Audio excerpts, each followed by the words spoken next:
මම අවධානය යොමු කරන්න යන්නේ එකෙන් හාත්පසින් වෙනස්කම්.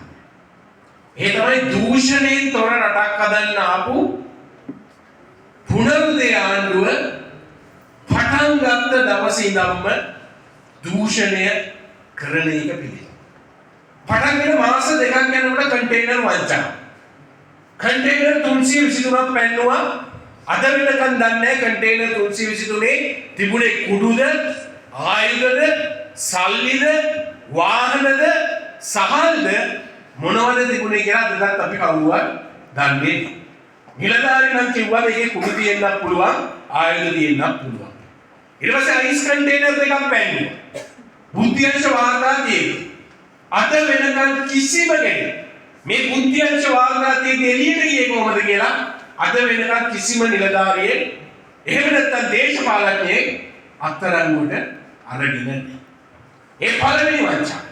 ඊට පස්සේ ආව හාල් වංචාව ආව, ලුණු වංචාව ආව, ලූණු වංචාව ආව. ඊට පස්සේ කැප් වංචාව ආව. ලංකාවේ ඉතිහාසයේ දූෂිතව ටෙන්ඩර් කරන් යන්නේ මේ ආන්නේ.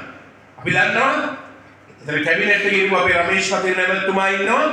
ජාත්‍යන්තර ටෙන්ඩර් එක අනිවාර්යෙන් දෙන්න ඕන දින ගාණක් තියෙනවා. දින 42ක්. සාමාන්‍ය සති 6ක් දෙන්න ඕන ඕනෑම ටෙන්ඩර් එකක. ඔන්න හදිසි වුණා ජනාධිපතිතුමා ඇතුළු ඇමතිවරු ටිකට මන්ත්‍රීවරුන්ට කැප් ගන්න.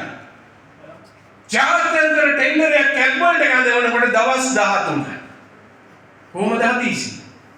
දවස් 13ක් ඇදුවා අපේ ෂර්ට් මහනවා වගේ. නේද?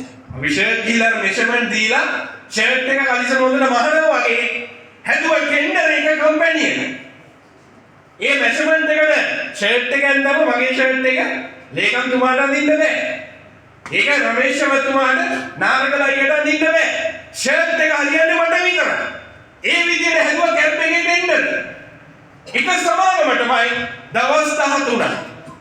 මේක සර්විස් ස්ටේෂන් තියෙන්න ඕනේ කියලා ලංකාවට 5 තියෙන එක සමාගමකට 2500ට වැඩි CC වෙන්න ඕනේ කිව්වා.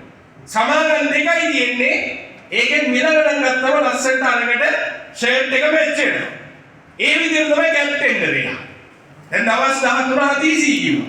දැන් මාස 3ක් වෙනවා තාම දීලා නැහැ. එතකොට ටෙන්ඩරේ දාද්දි හදිසිලා සති දෙකකින් දෙන්න බෑ ටෙන්ඩර්. ඇයි දුන්නේ නැත්තේ? කලින් කර මේක හැමුදුව ෂර්ට් එක කම්පැනි.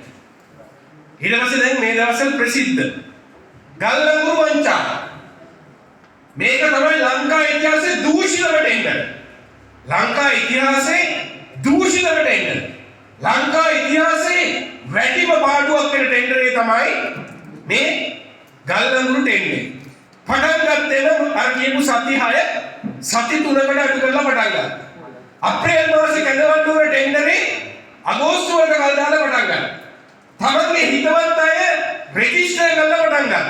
අර ඕන සුදුසුකම් ටික අඩු කරලා ටෙන්ඩර් එක ඕන විදිහට හැදුවා. මෙන්න මේ සමාගම් වලට එන්න පුළුවන් විදිහ. අන්තිමට ගෙනාවු සියලුම ගල්ලන් පළවෙනි නැව ආවා. පළවෙනි නැව එනකොටම ඒ රටේ ඉන්දුනීසියාවේ සවුත් අප්‍රිකාවෙන් ගල්ලඟුරු වෙන්නේ. සවුත් අප්‍රිකාවේ වරායේ තියෙනවා ලෝකෙ පිළිගත් හොඳම ලැබ් එක. හැබැයි රිපෝට් එක එන්නේ ඉන්දුනීසියා. දැන් රිපෝට් එක ඉන්දුනීසියාවෙන් ආවෙන් පස්සේ ඒක පාස්. හැබැයි ලංකාවට ඇවිල්ලා අපි චෙක් කරලා බලුවම ඒක ෆේල්. ඊට පස්සේ අපි ඉන්දියාවට ඇවිල්ලා බලුවම ඒක ෆේල්. ඊට පස්සේ ගල්ලඟුරු ටික දාලා දහනය කරාම ඒක ෆේල්. ඊට පස්සේ දෙවෙනි එක එනවා. දෙවෙනි එක එනකොට ඉන්දුනීසියා රිපෝට් එක පාස්. හැබැයි ගිහිල්ලා මැෂින් වලට දාලා පාවිච්චි කරනකොට ඒකෙන් තර මෙගාවොට් 300 හැදෙන්නේ නැහැ. ඒකත් ෆේල්.